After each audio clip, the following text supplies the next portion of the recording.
All right, according to our course outline, today is our work day on assignment 3. We can skip to it by going right to assignments. We introduced it in the last video. And where we post our GIF animation.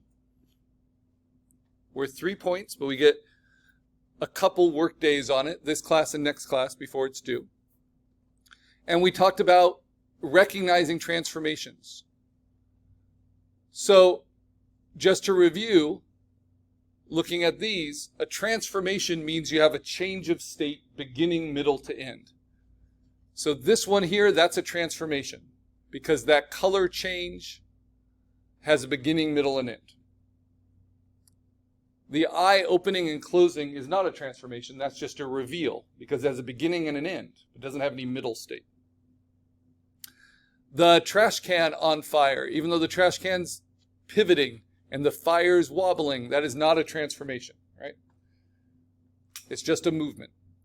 This is a change of expression, but there's no transformation there. It's just a movement of the facial features, right? And then a reveal of the tears, but the tears are either there or not there. They're not really changing. If the tears change from blue to red, that would be a transformation. If the tears change from water and then to fire, that would be a transformation. Right? The nose dripping, not a transformation. The head deflating, what do we think? Is that a transformation? Yes, so you have a beginning, middle, end to it. And you can run it backwards, right? And it's not just a light switch being turned on and off. It has to go in between. So beginning, middle, end, beginning, middle, end. You can see that it actually doesn't, it just barely slightly has that return, but it's almost like it jump cuts. Not a transformation, the laptop on fire. This expression, it's revealing, right? It just pretty much toggles between one expression and the other. So not really a transformation. The hair flipping, not a transformation. And then this one looks like it's really set up to have a transformation. That's why I put it in there. This one is a beginning and a middle, but there's no end, right? Because it goes beginning, middle, then back to the beginning. But if the end of it was that it made like a different shape, then it would be a transformation. Like Wonder Woman turning from street clothes to Wonder Woman clothes, right? With that spin in the middle. Now these are obviously all transformations, right? You have something different at the end than you have in the beginning, but most importantly, you have some transition between those parts. So what's the very minimum you need to showcase a transformation? You would need at least 3 frames, right? Because then you would show a beginning state, an end state, and then something in between. But in order to make it a lot more appealing than just having 3 images, like a comic book, of water turning into wine, kind of thing, where the first one is just a drop of water, the second one would be water like slowly changing into wine, like half of it is being corroded by like a red color, and then the last one is a drop of wine. You need at least those 3 stages. Otherwise, you're just flipping between water and wine. So transformation is that transforming in the middle. And it would be much more satisfying to have more steps to it, right? Which these do. So there's lots of ways transformations can happen. Here, we start with a bird, we end with a flower, but what's really visually interesting is the transforming that makes that happen, right? That turns the feathers into petals. And then how it sets to reset by the end, by clearing the stage and then having the bird fly in. All right. The first goal is to post our sketch. In order to post our sketch, we need to understand what's required. What's required is to use at least one thing that we've already created. So that's your first decision. What one thing do we want to use? So here's my master folder. I have all my exercises, all my assignments. And what I think I want to use is my creature from assignment 2. So what I'm going to do, just like I did for the proving ground, I'm going to make a copy of my creature layer. Actually, I'm going to make a copy of my resubmission of my creature. Hold down Option, drag it to the desktop, because that's going to now go into my assignment 3 folder as one of my animation assets. Now, I think I'm also going to use assignment 1. I like to demo this because a lot of people like to use their landscape or their creature or both. But you could also use your emoji like this one does, or your cartoon jumble, or some combination.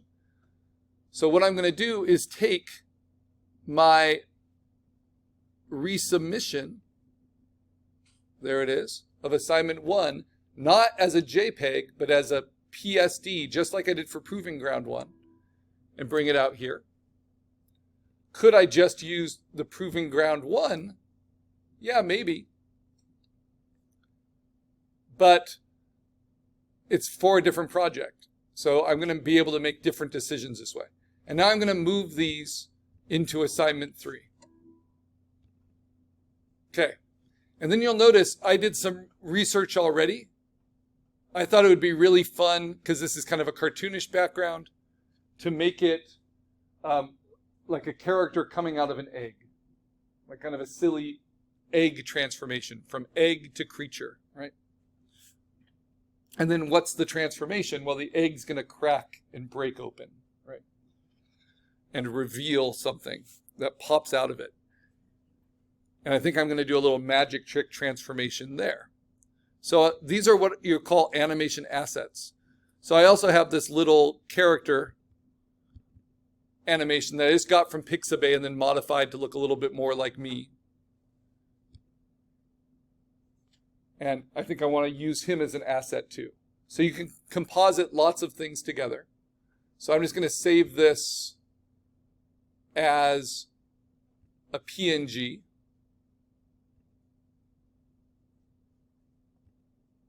Let me see.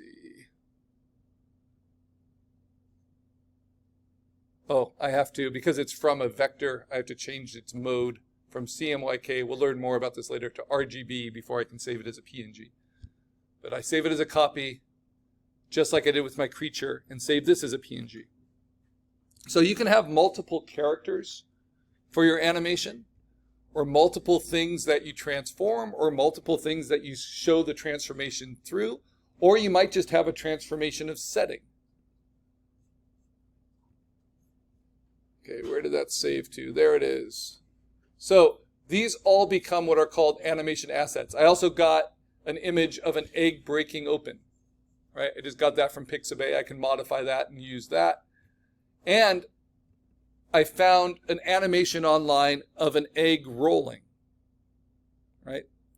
And it's just 15 frames that show this egg rolling motion, right? And then I found this one, which I really like, which is just an animation test, which shows an egg rolling across space and then bouncing off. But that took 67 frames for that kind of smoothness. Now, using this is not cheating. It's if you're trying to understand how a cat walks or how, a ball bounces. You can find these GIFs online that can help you know how to time it out, right? Doesn't mean you have to do 24 frames per second, though. So inspiration is important. And my favorite inspiration for this one comes from kind of the cartoon sources I've been using all semester. So something like this kind of glitchy 80s animation.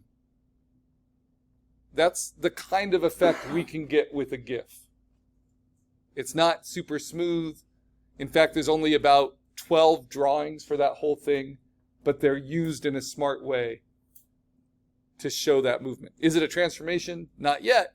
But then if he bursts into flames and leaves a corpse behind, we have a very funny transformation. Anything with flames and corpses, I just laugh. All right. So how do we get started? We have to sketch our vision, right? So I want you to just use whatever you're comfortable sketching with. We've been doing it all semester. I'm going to do it digitally so you can see it. So I have a tablet. I'm going to open a new file. It's going to be 8 by 10 by 300 by 350, just my standard. I'm going to call it my name, always name with your name, assignment 3, and this is sketch Popeye. So the requirement is for a square format, perfect for social media or web display, and for 9 keyframes. So I'm going to draw just a simple square. I could draw that 9 times, or because it's digital, I don't need it to be perfect. I'm just going to duplicate it and move it.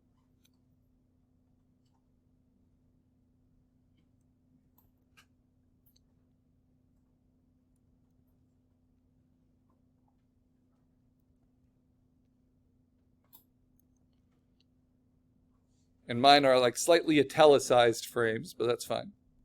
Notice I am leaving gaps between them. And then I'm just going to increase my canvas size to get them all in there. So I'm going to make it 12 by 12. Boom.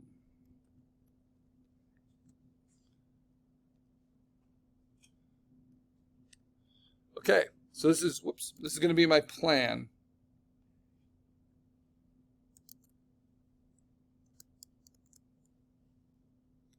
There we go. So I like to use that space between, which are called the gutters, to show the illusion of time passing. So in order to have a story, like the flip book I turned around, you have a character, which is the Cheshire Cat, and you have a setting.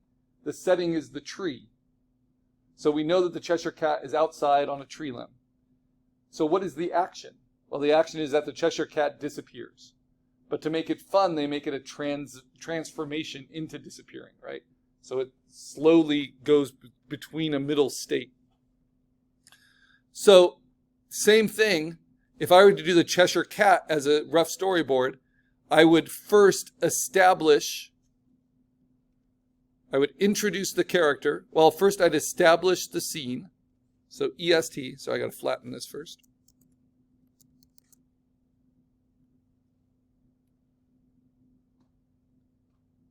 So I like to write notes in the gutters. So establish the setting.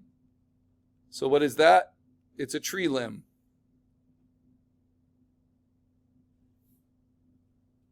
Okay. And what's the action? It's going to be an introduction of the character. So I've established the setting. I have the tree limb. What happens first? I start to see a smile appear, right? And then every other action is the character gets more and more revealed. So that about by halfway, we see the full head revealed. This is for that flip book I passed around. And then by the end, we have the full cat revealed. With the body, with the tail, in the tree. Now the beauty of this flip book is you can set it to reset by the end just by playing it backwards, right?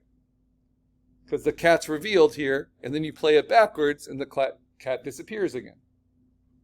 But the change of state is from no cat to cat, which wouldn't be very interesting as a 2-frame animation.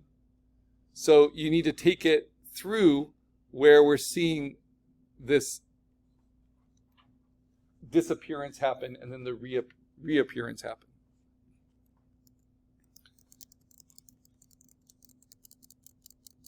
You try to tell it with 9 frames, and you try to make all 9 frames necessary, right? You try not to do it with more than 9 frames because that's more ambitious than we have time for. So I know what my setting is. For my idea, my setting is going to be a square format of my first assignment.